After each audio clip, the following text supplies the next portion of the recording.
नमस्ते and welcome you all India affairs में हो विकास। नाउ आप ये आर्टिकल देख पा रहे होंगे, पहली बार American funds $3.6 billion are coming to India. Guys यहाँ पर सबसे मजेदार चीज ये है कि पहले यूएसए ने इन सारे फंड्स को, इन सारे पैसे को चाइना और हांगकांग के मार्केट में इन्वेस्ट किया था, बट अब यूएस इस फेडरल फंड को निकालकर भारत के मार्केट में इन्वेस्ट करने जा रहा है। तो गाइस ये भारत के लिए एक बड़ी बात है। मैंने पहले भी आपको कई वीडियो में बताया था कि चाइना की जो एफडीआई है वो निगेटिव में जा चुकी है और चाइना में जो भी बड़ी बड़ी कंपनी थी वो चाइना से निकल करके भारत आ रही है और अपना पैसा इंडियन मार्केट में इन्वेस्ट कर रही है। उस टाइम मैंने बड़ी बड़ी कंपनी की बात की थी, लेकिन अभी की रिपोर्ट ये है कि यूएसए गवर्नमेंट का पैसा भी चाइना से उठकर इंडियन मार्केट में आ रहा है। बड़ी बड़ी कंपनियां इंडियन स्टॉक मार्केट में अपना पैसा इन्वेस्ट करती है, ये चीज कोई बड़ी बात नहीं है, लेकिन अलग अलग कंट्री के गवर्नमेंट का जो पैसा है वो भी अब इंडियन मार्केट में इन्वेस्ट हो रहा है। जैसे कि कनाडा में कई लोगों को पेंशन मिलता है और वो कनेडियन फंड्स इंडिया में इन्वेस्ट है, जिससे कि भारत की जीडीपी में काफी ज्यादा फायदा होता है। इंडिया कनाडा का रिलेशनशिप कितना भी खराब हुआ, लेकिन कनेडियन गवर्नमेंट ने अपना पैसा इंडिया से वापस नहीं लिया, क्योंकि उनको पता है कि अगर वो अपना पैसा भारत से ले भी जाते हैं तो उसे कहाँ इन्वेस्ट करेंगे, क्योंकि जितना फायदा उन्हें भारत में मिल रहा है उतना फायदा उन्हें कहीं नहीं मिलेगा। इसलिए इतना रिलेशन खराब होने के बाद भी उन्होंने अपना पैसा नहीं निकाला और अब अमेरिकन गवर्नमेंट भी अपना पैसा भारत में इन्वेस्ट करने जा रही है। अब आपके मन में भी एक सवाल होगा कि ये हो कैसे रहा है, आखिर भारत ने ऐसा क्या कर दिया या चाइना ने ऐसी क्या गलती कर दी कि जो भी इन्वेस्टर है वो चाइना को छोड़कर भारत आ रहे हैं। तो गाइस आपको बता दें कि इसके कई रीजन है,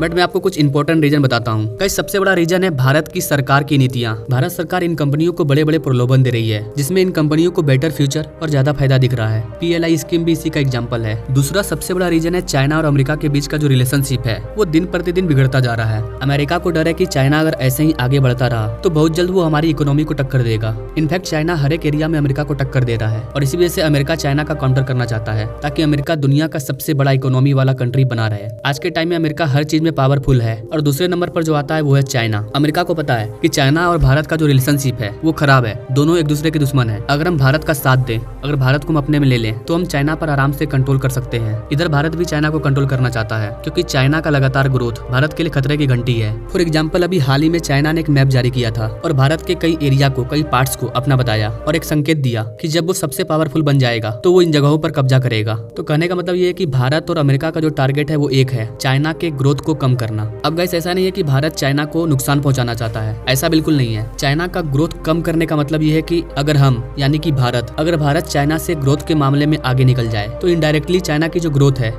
वो कम हो जाएगी। तो हमें खुद को बूस्ट करना है। यहाँ पर हुआ ये है कि अमेरिका ने अपना वीकनेस देखा जो कि चाइना के लिए स्ट्रेंथ है। यूएस ने ऐसे चीजों पर फोकस किया जिसके द्वारा चाइना को हमसे ही फायदा हो रहा है, इसलिए अमेरिका अपने सारे इन्वेस्टर को चाइना में इन्वेस्ट करने से मना कर रहा है और खुद भी भारत के मार्केट में अपने फेडरल फंड्स को इन्वेस्ट करने जा रहा है। तीसरा सबसे बड़ा रीजन है कि पूरी दुनिया को पता चल चुका है कि Bharat one of the fastest growing country है। अगर हम अपना पैसा यहाँ पर इन्वेस्ट करेंगे तो हम जल्दी ग्रो करेंगे और गाइस कस्टमर को जहाँ ज्यादा फायदा मिलेगा वो उसी दुकान पर जाएंगे और भारत तो विश्वास के लायक है। इसी विश्वास को देखते हुए न सिर्फ अमेरिका बल्कि कई देश और हजारों बड़ी कंपनियां भारत में अपना इन्वेस्ट कर रही है, जिसका फायदा भारत में देखने को मिल रहा है। कुछ दिन पहले ही आपने ये न्यूज़ सुना होगा कि अब तक के इतिहास में पहली बार भारतीय इकोनॉमी $4 ट्रिलियन को क्रॉस कर चुकी है। आई थिंक गाइस अब आप समझ पा रहे होंगे कि क्यों दुनिया चाइना से अपना इन्वेस्ट वापस लेकर भारत में आ रही है। अगर मैं इसका चौथा रीजन दूं तो चौथा सबसे बड़ा रीजन है कोविड-19। जी हाँ गाइस, कोविड-19 के पहले तो चाइना ग्रो कर रहा था, लेकिन चाइना ने जो दर्द दिया है पूरी दुनिया को कोविड-19 के जरिए, ये पूरी दुनिया के लिए बहुत बड़ा दर्द था और इस चीज के लिए पूरी दुनिया चाइना से खपा है और चाइना से वापस जा रही है। और अभी तो ये भी न्यूज काफी चर्चे में है कि कोविड-19 के बाद अब एक और वायरस चाइना में ही फैल रहा है। अगर ये ज्यादा फैला तो इसका परिणाम पूरी दुनिया को भुगतना पड़ेगा फिर से। यही सब कारण है कि लोग चाइना से गुस्सा हैं। चाइना की जो ग्रो है वो नीचे जा रही है। अगर किसी देश का ग्रो नीचे जाएगा तो कोई भी कंट्री वहाँ पर अपना इन्वेस्ट करना नहीं चाहेगा और चाइना में अभी यही हो रहा है। लोगों ने जो भी अपना इन्वेस्ट किया था चाइना में वो उसे वापस निकाल रहे हैं। अब ऐसा नहीं कि वो चाइना में इन्वेस्ट नहीं करेंगे तो अपना पैसा बैंक में रखेंगे, ऐसा नहीं है। वो कहीं ना कहीं तो इन्वेस्ट करेंगे ही जहाँ पर उन्हें ज्यादा फायदा हो और भारत उनको सुनहरा ऑप्शन दिख रहा है और वो भारत आ रहे हैं। आई होप कि गाइस आप इस टॉपिक को समझ पाए होंगे कि क्यों चाइना की एफडीआई नेगेटिव में जा चुकी है, क्यों लोग चाइना में अपना इन्वेस्ट करना नहीं चाह रहे हैं, क्यों लोग चाइना को छोड़कर भारत आ रहे हैं। अगर आप अपने प्यारे भारत के बारे में ऐसे लेटेस्ट अपडेट को आसान भाषा में समझना चाहते हैं तो हमारे चैनल से जुड़िए।